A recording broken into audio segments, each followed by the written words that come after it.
Laptop रिपेयरिङकै क्रममा आज हामी तपाईहरु सामु लिएर प्रस्तुत भएका छौं हाम्रो laptop repairing part 14। Laptop repairing part 14 तपाईहरुको लागि बहुतै महत्त्वपूर्ण टपिक रहेको छ। हजुर, हाम्रो ल्यापटपमा 19 भोल्टको सप्लाई जुन हामी एडाप्टरबाट हाम्रो चार्जरबाट हाम्रो ल्यापटपमा इन्सर्ट गर्छौं, यो सप्लाई हाम्रो ल्यापटपको इच एन्ड एभ्री सेक्सनमा कहाँ कसरी पुग्दछ यो सप्लाईको बारेमा आज हामी तपाईहरुलाई यो भिडियो मार्फत बताउन गइराखेका छौं। आज हामी हेर्ने छौं हाम्रो ल्यापटपको महत्त्वपूर्ण सेक्सन 8 देखि 9 वटा सेक्सनमा यो सप्लाई कहाँ कसरी पुग्ने गर्दछ। हजुर, जब हामीले ल्यापटपको सप्लाई इन्सर्ट गर्छौं, यो सप्लाई हाम्रो यो 9 वटा महत्त्वपूर्ण सेक्सनमा कसरी पुग्ने गर्दछ यो विषयमा आज हामी तपाईहरुलाई डिटेलमा बताउन गइराखेका छौं। कृपया यो जानकारीको लागि यो भिडियोलाई अन्तिमसम्म हेर्नुहोला र हेर्ने मात्रै होइन, तपाईहरुको प्रतिक्रिया, तपाईहरुको सल्लाह र तपाईहरुको सुझाव अवश्य पनि हामीलाई कमेन्ट बक्समा लेखेर दिनुहोला भन्ने आशाका साथ आउनु सुरु गरौं आजको यो video. Current path of our laptop, कसरी हाम्रो ल्यापटपमा करेन्ट मुभ हुने गर्दछ। ल्यापटप रिपेयरिङकै क्रममा आज हामी ल्यापटप रिपेयरिङको पार्ट 14 कन्टिन्यू गर्दै छौं, जहाँ आज हामी पढ्न गइराखेका छौं ल्यापटपको सबभन्दा महत्त्वपूर्ण topic, that is our current path of laptop. जस्तै हामीले ल्यापटपमा हाम्रो एडाप्टर चार्जरबाट चार्ज सप्लाई इनपुट गर्छौं। कुनै पनि ल्यापटपको एडाप्टरले मोस्ट कमनली भोल्टेज 19 भोल्ट हामीलाई प्रोवाइड गर्ने गर्दछ। यो 19 भोल्ट हाम्रो ल्यापटपमा कहाँ कहाँ कसरी पुग्छ र कुन कुन सेक्सनमा जान्छ यो चीजलाई हामीले क्लियरली बुझ्नु पर्ने हुन्छ। मोस्टली यो सप्लाई हाम्रो 7 देखि 8 सर्किटमा पुगेको हुन्छ, अर्थात 8 ठाउँमा यदि हामीले 19 भोल्ट पायौं भने दैट मीन्स हाम्रो ल्यापटप काम गर्ने अवस्थामा छ। यदि 19 भोल्ट कहीं कतै मिसिङ भयो भने हाम्रो ल्यापटपले प्रपर काम गर्दैन भन्ने हामीले बुझ्नु पर्दछ। त्यो 19 भोल्टको सप्लाई कहाँ कहाँ कुन कुन सेक्सनमा कति कति पुग्दछ त्यो सम्पूर्ण जानकारी यो डायग्राम अनुसार आज हामी बुझ्न गइराखेका छौं। जस्तै यहाँ मेरो हातमा रहेको छ एउटा ल्यापटपको मदरबोर्ड, जुन मदरबोर्डमा यहाँ रहेको छ डीसी जैक, जहाँबाट हामीले 19 भोल्ट इन्सर्ट गर्छौं र यो 19 भोल्टको सप्लाई हामी कहाँ कहाँ कुन कुन एरियामा कुन कुन सेक्सनमा पाउँछौं। यो 19 भोल्ट पुगिसकेपछि यो 19 भोल्ट कति कति भोल्टमा कन्भर्ट हुन्छ यो सम्पूर्ण कुराहरुलाई मैले यहाँ यो ल्यापटपको मदरबोर्डलाई एज अ ब्लक डायग्राम बुझाउने प्रयास गरेको छु, जहाँ हामीले बुझ्ने छौं 19 भोल्टको सप्लाई कुन एरियामा कसरी पुग्दछ, कुन कुन आईसी ले यसलाई कन्भर्ट गर्ने काम गर्दछ र कति कतिमा कन्भर्ट गर्ने गर्दछ। यहाँ जुन लेखिएका आईसीहरु छन् सबै बोर्डमा यही आईसी हुनुपर्छ भन्ने छैन, तर एउटा एक्जाम्पल अनुसार हामीले बुझ्न सक्छौं यस्तो किसिमको आईसी ले आफ्नो काम गर्ने गर्दछ। जस्तो मैले यहाँ चार्जर भनेर लेखेको छु, जसमा BQ24745 नम्बरको आईसी लगाइएको छ, that is called charging controller IC हो यो, जसले चार्जिङमा काम गर्छ। सो प्रत्येक ल्यापटपमा चार्जिङ गर्नको लागि BQ24745 नै लगाइएको हुन्छ भन्ने छैन, तर एउटा कन्सेप्ट क्लियर गर्नुको लागि यो चीजलाई हामीले एकदम क्लियर बुझ्नु पर्ने हुन्छ। 19 भोल्टको सप्लाई जब हाम्रो ल्यापटपमा इन्सर्ट हुन्छ, इन्सर्ट भइसकेपछि यो कुन कुन सेक्सनमा जान्छ, कुन कुन एरियाहरुमा कहाँ कहाँ पुग्दछ र कति भोल्ट पुग्दछ। किन हाम्रो each and every section of motherboard require different DC output voltages, like our north bridge, south bridge, super IO, processor, graphic cheap GFX पनि हामीले भन्ने गर्छौं, USB, LAN and each and every other section of our motherboard which required a different DC output voltages. त्यो DC output भोल्टेजेसलाई हामी यहाँ कसरी पुर्याउन सक्छौं र कति पुर्याउँछौं त्यो सबै आज हामी यो डायग्राममा हेर्न गइराखेका छौं। सबभन्दा पहिला म यहाँ मदरबोर्डमा तपाईहरुलाई केही सेक्सनहरु, केही एरियाहरु देखाउन चाहन्छु। जनरली हामीले के देख्न सक्छौं भन्दाखेरि जब हामीले यहाँ DC सप्लाई इन्सर्ट गर्छौं हाम्रो DC जैक मार्फत, जब एडाप्टर को भोल्टेज यहाँ आइपुग्छ, यहाँ 19 भोल्ट आएको हुन्छ। सो मेजर सेक्सनहरु जस्तै हामीले यहाँ देखिरा छौं हाम्रो PCH हाम्रो प्रोसेसर छ, यहाँ प्रोसेसरलाई चाहिने जुन भोल्टेज छ त्यो भोल्टेज उसको वरिपरि जुन हाम्रो VRM सेक्सन छ, जुन हाम्रो भीकोर सेक्सन एरिया छ, त्यो सेक्सन एरियाको वरिपरि हामीले 19 भोल्ट पाउनु पर्छ। ठीक छ। Another one is जब हामी यहाँबाट अर्को सेक्सन तर्फ जान्छौं, यहाँ छ हाम्रो graphic section. So graphic section हाम्रो जुन GFX एरिया छ जहाँ हाम्रो GPU लगाइएको हुन्छ, यो एरियाको वरिपरि पनि 19 भोल्ट पुग्नै पर्छ। नेक्स्ट वान छ यहाँ हामी देखिराखेका छौं ग्रीन चिप। यो ग्रीन चिप यसको वरिपरि यो एरियामा 19 भोल्ट पुर्याइएकै हुन्छ। अर्को हामी देख्न सक्छौं हाम्रो यहाँ छ वायरलेस कनेक्टर, हाम्रो मिनी PCI स्लट, जहाँबाट हामीले यो एरियामा पनि 19 भोल्ट पुर्याएकै हुनुपर्छ। एनदर वान हाम्रो ब्याक साइडमा हामी देख्न सक्छौं यहाँ सुपर आईओ लगाइएको छ। सुपर आईओ को वरिपरि पनि यहाँ 19 भोल्ट पुर्याइएकै हुनुपर्छ।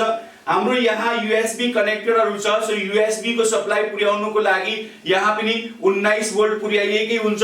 फेरि हाम्रो यहाँ ब्याट्री को चार्जिङ कनेक्टर छ जहाँबाट हामीले ब्याट्री कनेक्ट गर्छौं, ब्याट्री को चार्जिङ कनेक्टर वरिपरि पनि 19 भोल्ट पुर्याइएकै हुन्छ। सो हाम्रो 7 देखि 8 वटा सेक्सनमा हामीले 19 भोल्ट को सप्लाई पुर्याएकै हुन्छौं।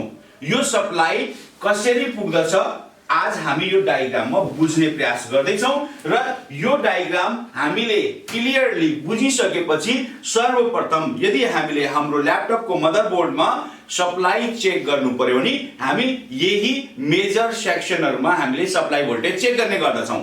कसरी र कहाँ कति भोल्ट आउँछ आउनु हेरौं हामी यो डायग्राममा।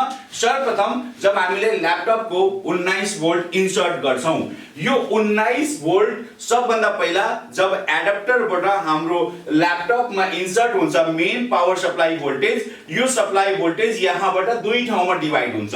सबभन्दा पहिला यहाँ चार्जिङ आईसी छ, जुन चार्जिङ आईसी ले यो सप्लाई भोल्टेजलाई कन्ट्रोल गर्ने काम गर्दछ। यहाँ सर्किट डायग्राममा अगाडि हामी पढ्ने छौं कसरी हाम्रो बेसिक अर्थात प्राइमरी मोस्फेट र सेकेन्डरी मोस्फेटले यसलाई रेगुलेट गरेर अगाडि बढाउने काम गर्दछ। तर त्यो भन्दा पहिला हामीलाई कन्सेप्ट के क्लियर हुनु पर्यो, जब 19 भोल्ट को सप्लाई हाम्रो ल्यापटपमा इन्सर्ट हुन्छ, इन्सर्ट भइसकेपछि यो दुई ठाउँमा पुग्दछ। पहिलो हाम्रो चार्जिङ सेक्सन एरियामा र दोस्रो हामी यहाँ देख्न सक्छौं अर्को यहाँ एउटा कन्ट्रोलर आईसी छ जसले हाम्रो डिफरेन्ट भोल्टेजेस कन्ट्रोल गरेर अगाडि बढाउने काम गर्दछ। सो सर्वप्रथम हामीले चार्जिङ को बारेमा क्लियर गरौं कन्सेप्ट। यो 19 भोल्ट को सप्लाई चार्जर जसको यहाँ हामीले चार्जिङ कन्ट्रोलर लगाएका छौं BQ24745, त्यो नम्बरले यसलाई कन्ट्रोल गर्छ। पोजिटिभ सप्लाई अफ ब्याट्री यसले हामीलाई प्रोवाइड गर्ने गर्दछ। यहाँ जो डटेड जुन देखाएको छ यहाँ 4407 ए नम्बर को एउटा मस्फेट देखाएको छ जुन अप्सनल हो, जुन हुन पनि सक्छ नहुन पनि सक्छ। तर यहाँ के भयो त according to requirement of battery, battery को रिक्वायरमेन्ट कति छ त ब्याट्री 19 भोल्ट मा त चार्ज हुँदैन, त्यहाँ 11 भोल्ट टु 13 भोल्ट को सप्लाई हुन्छ। त्यो सप्लाई हाम्रो चार्जिङ कन्ट्रोलरले ब्याट्री सम्म पुर्याउने काम गर्दछ। सो चार्जिङ कन्ट्रोलरले 19 भोल्ट को supply according to requirement of battery यहाँ पुर्याए। अब 19 भोल्ट को सप्लाई यदि ब्याट्री सेक्सनमा पुगेन भने दैट मीन्स तपाईहरुलाई एउटा फल्ट थाहा भयो। तपाईले के गर्नुस् त सबभन्दा पहिला ब्याट्री सेक्सनमा अथवा हाम्रो चार्जिङ आईसी मा यो सप्लाईलाई चेक गर्नुस्। अब यो भोल्टेज के हुन्छ त, यो भोल्टेज 19 भोल्ट जब अगाडि बढ्दछ सो डिफरेन्ट सेक्सनमा यो भोल्टेज डिभाइड हुने गर्दछ। कसरी डिभाइड हुन्छ त, यो 19 भोल्ट हामीले सेक्सनमा पाउँछौं, त्यसपछि 5 भोल्ट अनिवार्य हामीले पाउँछौं, त्यसपछि 3.3 भोल्टको भोल्टेज हुनै पर्छ, आफ्टर दैट 15 भोल्ट को सप्लाई यो हामीले पाउनै पर्छ, and 12 volt 28 volt 19 volt boost up भएर 28 भोल्ट मा पनि कन्भर्ट भएको हामीले बोर्डमा देख्न सक्छौं। 1.8 भोल्ट को सप्लाई 1.2 भोल्ट को सप्लाई हामीले बोर्डमा पाउनै पर्छ, एन्ड 1.5 भोल्ट को सप्लाई पनि हामीले अनिवार्य रूपमा हामीले पाउनै पर्छ। 0.75 एन्ड 0.9 एकदम इम्पोर्टेन्ट भोल्टेज हो, यो हाम्रो बोर्डमा यहाँ प्रेजेन्ट हुनै पर्छ। 2 भोल्ट र 6 भोल्ट को सप्लाई पनि हामीले यहाँ देख्नै पर्छ। सो यदि हामीले यी भोल्टेज यो सप्लाई भोल्टेजहरु हामीले पाएनौं भने दैट मीन्स हाम्रो बोर्ड काम गर्नेवाला छैन। सो यसलाई हामीले सेक्सन वाइज अब अगाडि प्रोवाइड गर्दै छौं। अब यहाँ हामीले यो 19 भोल्ट को सप्लाई अगाडि बढायौं। 19 भोल्ट को सप्लाई जब अगाडि गयो, यहाँ हामीले एउटा पावर आईसी देखिराखेका छौं, 62882 आईएसएल को आईसी हो। आईएसएल 62882 ले यहाँ हाम्रो बीसीसी कोर भोल्टेज प्रोसेसरलाई सप्लाई फाल्ने काम गरेको छ। प्रोसेसरमा जब हामीले सप्लाई पुर्याउँछौं, यहाँ 1.2 टु 1.8 भोल्ट को सप्लाई प्रोसेसरलाई काम गर्नलाई चाहिएको हुन्छ, जुन सप्लाई भोल्टेज हाम्रो आईएसएल 62882 ले प्रोवाइड गरेको छ। सो फरक आईसी नम्बरहरु हुन सक्छ, तर according to requirement of CPU उसको भीकोर सेक्सन एरियामा यो सप्लाई अनिवार्य पुग्नै पर्छ। नेक्स्ट वान टीपीएस 51218, मैले अघि भने जस्तै तपाईले देख्न सक्नुहुन्छ 1.5 भोल्ट को सप्लाई यहाँबाट पनि सेकेन्डरी सप्लाई जनरेट भएको छ, प्लस 1.05 भोल्ट को सप्लाई यो पनि हाम्रो प्रोसेसर सेक्सन एरियामा जाने गर्दछ। सेकेन्ड वान हामीले देख्न सक्छौं RT 8208B, जसले बहुत इम्पोर्टेन्ट भोल्टेज जीएफएक्स को लागि प्रोवाइड गर्ने गर्दछ। यो जीएफएक्स को भोल्टेज हामीले अनिवार्य रूपमा यहाँ पाउनु पर्छ। के कति पाउँछौं यो सबैको बारेमा अहिले हामी डिस्कस गर्ने छौं। नेक्स्ट यही सप्लाई फेरि हाम्रो अर्को पावर रेगुलेटर RT 8207 मा पुग्यो। RT 8207 ले यहाँबाट फेरि भोल्टेज जनरेट गरेछ। यहाँ हेर्नुस् भोल्टेज कहाँ गछ त, अनिवार्य रूपमा जब प्रोसेसर को भोल्टेज यहाँ पुग्दछ, प्रोसेसर को भोल्टेज पुगिसकेपछि सेकेन्ड भोल्टेज रैम को भोल्टेज जनरेट हुनु पर्दछ। रैम को भोल्टेज यहाँ हाम्रो प्रोसेसरले जब काम गर्न सुरु गरिसकेपछि रैम मा अनिवार्य भोल्टेज आउनु पर्छ। अब यहाँ रैम कुन छ त, कुन रैम लाई कति भोल्ट को सप्लाई चाहिन्छ, यहाँ सबै फरक छ। त्यसले गर्दा मैले यहाँ भोल्टेज लाई आइडेन्टिफाई गरेको छैन, तर यहाँ के छ according to requirement of RAM यो भोल्टेज यहाँ जनरेट भयो। सेकेन्ड वान DDR-VTT भोल्टेज 0.05, यो 0.75 यो भोल्टेज यहाँ जनरेट हुनै पर्छ। यो भोल्टेज यहाँ जनरेट भएपछि बल्ल हाम्रो रैम डिटेक्ट हुन्छ। सो सर्वप्रथम 19 भोल्ट को सप्लाई चार्जिङ सेक्सनमा गयो, त्यसपछि हामीले देख्यौं प्रोसेसरमा गयो, त्यसपछि यो सप्लाई कहाँ पुग्नु पर्यो त रैम मा पुग्नु पर्यो। सो यो तीन ठाउँमा सप्लाई पुगिसकेपछि अब यहाँ एउटा अर्को भोल्टेज जनरेट हुन्छ जसले हामीले सस भन्छौं। सस प्लस 1.5 भोल्ट को सिग्नल प्लस 1.5 भोल्ट को सप्लाई RT 8207 बाट नै प्रोड्युस हुनु पर्छ। जब यो सिग्नल यहाँबाट जनरेट हुन्छ प्लस 1.5 सस भोल्टेज, यहाँ एउटा अप्सनल मॉसफेट रहेको छ 4468, जसले यो यहाँ आएको प्लस 1.5 भोल्टलाई रेगुलेट गरेर जीपीयू को लागि पठाएको छ। अर्थात यो अप्सनल किन देखाएको छ त, प्रत्येक बोर्डमा ग्राफिक चिप नहुन पनि सक्छ। यदि ग्राफिक चिप छ भने के गर्छ त 4468 नम्बरको मॉसफेटले 1.5 भोल्ट को सप्लाईलाई रन भोल्टेज भनिएको छ, यसले जीपीयू सम्म पुर्याउँछ अथवा ग्राफिक चिप सम्म पुर्याउने काम गर्दछ। यदि ग्राफिक चिप छैन भने के हुन्छ त, यो 1.5 भोल्ट को सप्लाई APL 5930 हामीले देख्न सक्छौं दुवै ठाउँमा 5930 लगाइएको छ, जसले यहाँ के गरेको छ 1.1 भोल्ट को सप्लाई जनरेट गरेको छ एन्ड 1.5 भोल्ट को सप्लाई जनरेट गरेको छ, जुन ग्राफिक कै लागि हो, तर बिल्ट ग्राफिक हाम्रो जुन ग्रीन चिप रहेको छ ग्रीन चिपको लागि यहाँ यो सप्लाई जनरेट भएको हुन्छ। यदि ग्राफिक चिप बिल्ट ग्राफिक हो भने हाम्रो भनौं न हाम्रो ल्यापटप ग्राफिक ल्यापटप हो भने त्यसको लागि 4468 मस्फेट द्वारा जीपीयू को लागि जान्छ। अदरवाइज के हुन्छ त यो सप्लाई भोल्टेज हाम्रो नर्थ ब्रिज अर्थात जुन हाम्रो बिल्ट ग्राफिक चिप छ त्यसको लागि यहाँबाट जनरेट भयो। अब यहाँ यति भोल्टेज सप्लाई जनरेट भइसकेपछि अब हामी जान्छौं स्टेप डाउन सेक्सनमा। स्टेप डाउन सेक्सन सबभन्दा महत्त्वपूर्ण सेक्सन हो। यो एकदम कन्सेप्टलाई दिमागमा राख्नु होला। स्टेप डाउन सेक्सन जहाँबाट 3 भोल्ट र 5 भोल्ट जनरेट हुन्छ। पूरा खेला जुन हाम्रो ल्यापटप रिपेयरिङको खेला छ यो खेला यही भोल्टेजमा डिपेन्ड गर्ने गर्दछ। यदि हाम्रो ल्यापटपमा 3 भोल्ट र 5 भोल्टको सप्लाई जनरेट भएन भने काम नै हुँदैन, जसलाई हामीले भन्छौं एलडीओ अर्थात स्टेप डाउन सेक्सन, जहाँबाट हाम्रो स्टेप डाउन भोल्टेज जनरेट हुन्छ। अब यो भोल्टेज कसरी जनरेट हुन्छ त ध्यानसँग सुनौ यो कन्सेप्टलाई। जब एडाप्टरले 19 भोल्टको सप्लाई फाल्यो, 19 भोल्टको सप्लाई हाम्रो मेन बोर्डमा इन्सर्ट गर्यो, बोर्डमा इन्सर्ट गरिसकेपछि 3 भागमा गयो। पहिलो यो चार्जिङ सेक्सनमा गयो, दोस्रो हाम्रो प्रोसेसर र र्याम सेक्सनमा गयो र तेस्रो सप्लाई यहाँ 51125 नम्बरको आईसी लगाइएको छ जसलाई हामीले स्टेप डाउन आईसी भन्छौं, 35 को आईसी भन्छौं। यसको ठाउँमा 51225 पनि हुन सक्छ, अदरवाइज अरु अन्य आईसीहरु पनि लगाइएको हुन सक्छ। 51125 नम्बरको जुन आईसी छ यो आईसीले यो भोल्टेजलाई कन्भर्ट गर्छ। 19 भोल्टलाई यहाँ हामीले देख्न सक्छौं +5 भोल्ट अलवेज, अर्थात यो भोल्टेज आउनै पर्छ, अलवेज रहनै पर्छ, यसले 5 भोल्टमा कन्भर्ट गरिदिन्छ। सेकेन्ड वन यही आईसी को अर्को काम के हो त यो हाम्रो 51125 नम्बरको आईसीले +3.3 भोल्ट अलवेज जनरेट गर्दियो। अब कहीं कुनै ल्यापटपमा हामी के देख्न सक्छौं त 3 भोल्ट बनाउने आईसी एउटा र 5 भोल्ट बनाउने आईसी एउटा, सो दुईटा आईसी पनि हुन सक्छन्। अब यहाँ एउटै आईसी ले 19 भोल्ट लिएर यसलाई 5 भोल्ट र 3.3 भोल्टमा कन्भर्ट गरेको छ। सो हामीले यसलाई स्टेप डाउन भोल्टेज भन्छौं। अब यो स्टेप डाउन भोल्टेज कसरी बन्छ त कुनै ल्यापटपमा 5 भोल्ट बन्न सक्छ, 3.3 बन्दैन। कुनै ल्यापटपमा 3.3 बन्न सक्छ, 5 भोल्ट बन्दैन। कुनै ल्यापटपमा 3 र 5 दुवै बन्दैन जबसम्म ल्यापटप अन हुँदैन। ल्यापटप अन भएपछि मात्रै 3 र 5 बन्ने गर्छ। कुनै ल्यापटपमा 3 र 5 अनिवार्य बनेकै हुन्छ।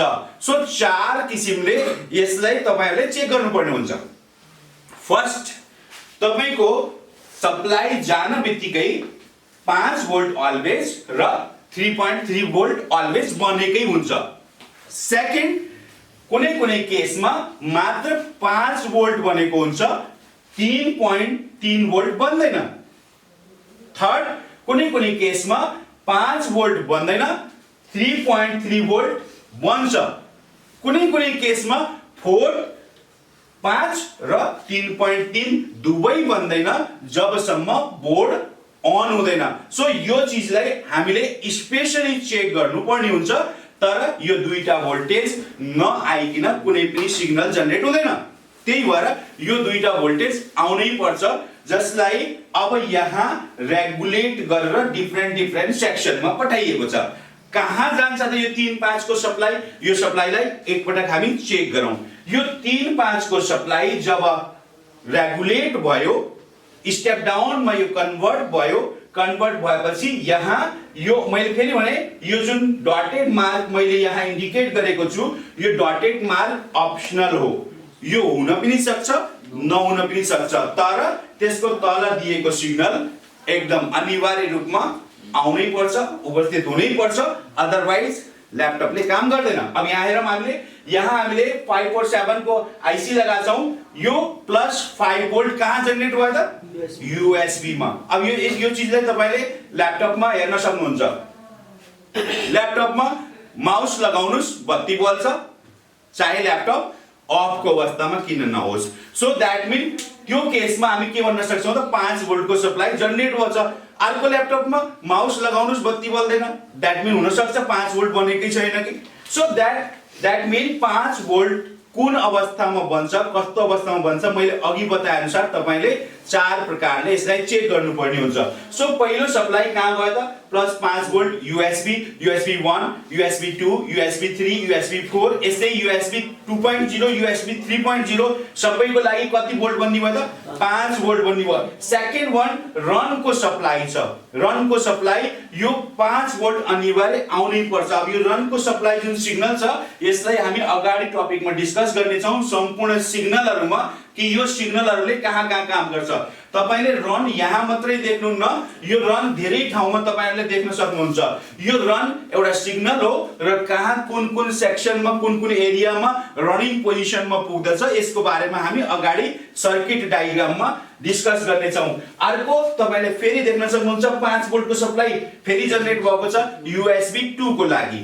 नेक्स्ट वान 3.3 भोल्ट को अलवेज सप्लाई यो अगाडि कहाँ पुग्दछ त्यसको बारेमा बताउन गइराखेको छु। कहाँ गयो त, LCD VDD LCD को सप्लाई भोल्टेज बनेर यहाँबाट आउट भयो। सेकेन्ड 5159 को थ्रु 3.3 भोल्ट फेरि रन सप्लाई प्रोड्युस भएको छ, जुन मैले भने नि सिग्नल अनुसार म बताउँछु कहाँ गएको छ। यो फेरि हामीले यसलाई दुई भागमा लिएर गएको छौं, plus positive voltage LCD supply VDD को लागि गएको छ भने अर्को सेकेन्ड भोल्टेज कार्ड को लागि गएको छ हैन। सो सेकेन्ड भोल्टेज 3.3 यहाँ हामीले देख्यौं 5159 को थ्रु 3.3 रनमा कन्भर्ट भई दुई ठाउँमा पोजिटिभ LCD भोल्टेज VDD मा गएको छ भने यहाँ रन कार्ड मा गएको छ। सेकेन्ड 3403 अर्को आईसी लगाएर यो प्लस 3.3 ल्यान मा पुर्याएको छ। ल्यान को सप्लाई छ, ल्यान को कन्ट्रोलर यहाँ 8103T को थ्रु यसले कन्ट्रोल गरेको छ भने यहाँ LOM सिग्नल मा पुगेको छ प्लस 1.2 भोल्ट। फेरि यहाँ एकपटक म जान चाहन्छु, तपाईले देख्न सक्नुहुन्छ यहाँ जुन 1.8 1.5 यो अनिवार्य भोल्टेजहरु छन्, यहाँ LOM 1.2 भोल्ट भी अवेलेबल देखियो।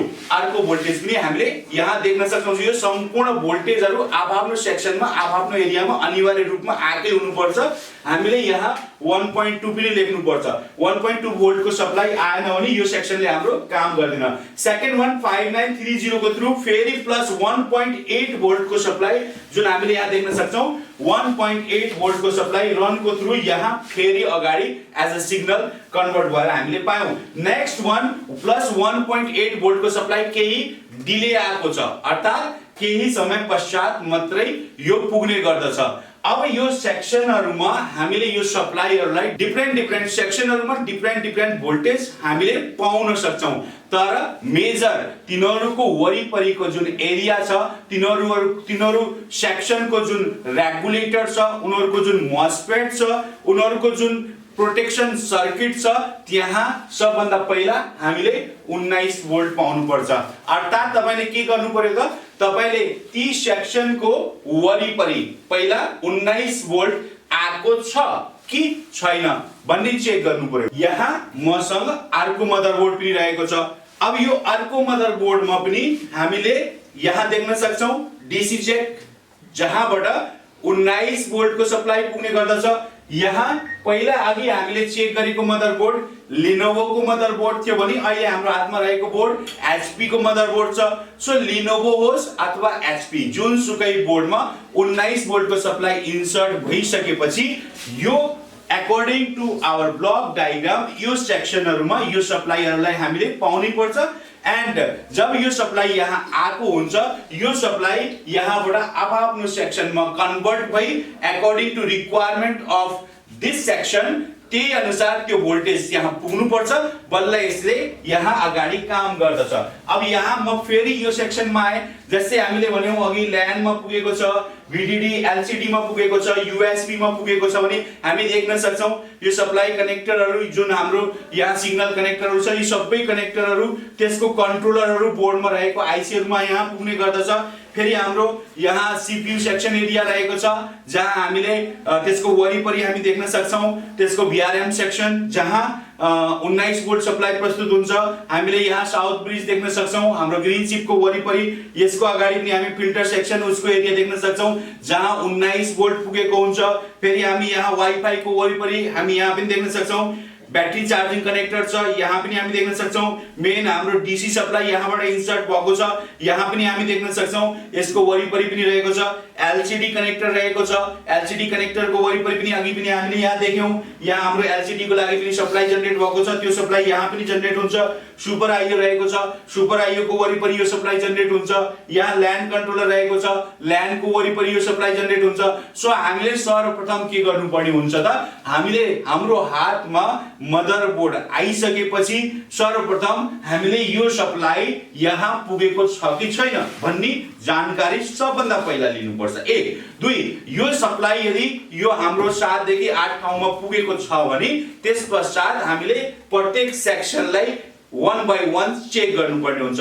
प्रत्येक सेक्सनलाई चेक गर्दा त्यसको सप्लाई आफ्नो सेक्सनमा रिक्वायरमेन्ट अनुसार पुगेको छ कि छैन यो विषयमा हामीलाई जानकारी हुनुपर्छ।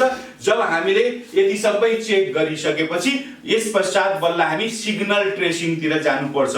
हाम्रो सिग्नल बनेको छ कि छैन, क्लक जनरेटर अर्थात हामी भनौं हाम्रो क्रिस्टलले फ्रिक्वेन्सी जनरेट गरेको छ कि छैन हामीले फ्रिक्वेन्सी चेक गर्नुपर्ने हुन्छ र अन्य सम्पूर्ण सिग्नलहरुलाई हामीले चेक गर्नुपर्ने हुन्छ। So that is our supply path, current path of our laptop. कुनै पनि ल्यापटप हाम्रो हातमा आइसकेपछि कहाँ त्यसको कुन सेक्सनमा यहाँ कति भोल्टेज बढ्ने गर्दछ त्यसको एउटा हामीले डिटेल यो ब्लक डायग्राम अनुसार हामीले प्राप्त गर्यौं। अब हामीलाई एउटा आइडिया के हुन्छ त, यदि हाम्रो मदरबोर्डमा यहाँ यो सेक्सनहरुमा सप्लाई भोल्टेज पुगेन भने यो सेक्सन फल्टी हुन सक्छ भन्ने हामीले आइडिया लिन सक्छौं। सप्लाई र सिग्नल दुवै चीज पुगेपछि मात्रै त्यो सेक्सनले काम गर्छ। अब सिग्नल कहाँबाट कसरी जनरेट हुन्छ, सिग्नल कहाँबाट कसरी प्रोड्युस हुन्छ त्यो सिग्नल थाहा पाउनुको लागि हामीले सर्किट डायग्रामलाई बुझ्नुपर्ने हुन्छ जुन हामी हाम्रो नेक्स्ट टपिकमा हेर्नेवाला छौं। यो टपिक अनुसार हामीले के थाहा पायौं त, हाम्रो ल्यापटपमा चाहिने जुन सप्लाई भोल्टेजहरु छ कुन मेजर सेक्सनहरुमा यो भोल्टेज पुग्दछ र कति पुग्दछ भन्ने विषयमा जानकारी हामीले यो ब्लक डायग्राम अनुसार प्राप्त गर्यौं। आशा गर्दछु आजको यो भिडियो तपाईहरुलाई पक्का पनि मन पर्यो होला। हामीले हाम्रो तर्फबाट प्रयास गरेका छौं कसरी सरल नेपाली भाषामा ल्यापटप रिपेयरिङलाई तपाईहरु सामु हामी प्रस्तुत गर्न सक्छौं। तपाईहरुले देख्नुभयो आजको यो भिडियोमा ल्यापटपमा 19 भोल्टको सप्लाई जब हामी एडाप्टरबाट इन्सर्ट गर्छौं यो अनिवार्य 8 देखि 9 सेक्सनमा पुगेकै हुन्छ। 1 बाइ 1 यो सम्पूर्ण सेक्सनमा पुगेर त्यहाँ कुन सेक्सनलाई कति भोल्टको आवश्यकता हुन्छ त्यति भोल्ट पुर्याउने काम गर्दछ। यो 19 भोल्टको सप्लाई पूरा बोर्डमा मुभ गरेको हुन्छ जहाँ जुन सेक्सनलाई जति भोल्ट चाहिन्छ त्यति हाम्रो कन्ट्रोलर आईसीहरुले, रेगुलेटर सर्किटले, कोइल र मस्फेट द्वारा क्यापेसिटरले फिल्टर गरिदै वहाँ चाहिने भोल्टेज पुर्याउने काम गर्दछ। हामी यसरी नै क्रमबद्ध रूपमा तपाईहरुलाई हाम्रो ल्यापटप रिपेयरिङका भिडियोहरु अगाडि प्रस्तुत गर्ने नै छौं। आशा गर्दछौं तपाईहरुलाई हाम्रो भिडियो मन पर्यो होला। यदि तपाईहरुलाई हाम्रो भिडियो मन परेको छ भने कृपया हाम्रो YouTube च्यानललाई सहयोग गर्नु होला। तपाईहरुको साथको अपेक्षा हामीले राख्दछौं। तपाईहरुले हाम्रो YouTube च्यानल चिप लेभल गुरुजीलाई लाइक गर्नु होला, शेयर गर्नु होला र सब्स्क्राइब अवश्य गर्नु होला। तपाईहरुले नोटिफिकेसन बेल आइकनमा क्लिक गर्नुभयो भने हाम्रो भिडियो हामीले अपलोड गर्न साथ तपाईहरु समक्ष नोटिफिकेसन पुग्छ र तपाईहरुले हाम्रो भिडियोलाई टाइममै सबभन्दा पहिला हेर्न पाउनुहुनेछ। आशा गर्दछु हाम्रो यो च्यानललाई तपाईहरुले पक्का पनि सहयोग गर्नुहुनेछ भन्दै आजको यो भिडियोबाट म चिप लेभल गुरुजी लक्ष्मण भुसाल तपाईहरु सबै समक्ष बिदा चाहन्छु। आजको भिडियोमा यो भन्दा पनि राम्रो भिडियो ल्याउने हजुर समक्ष प्रस्तुत गर्ने बाचा गर्दै अहिलेको यो भिडियोबाट म बिदा चाहन्छु। हस्, धन्यवाद।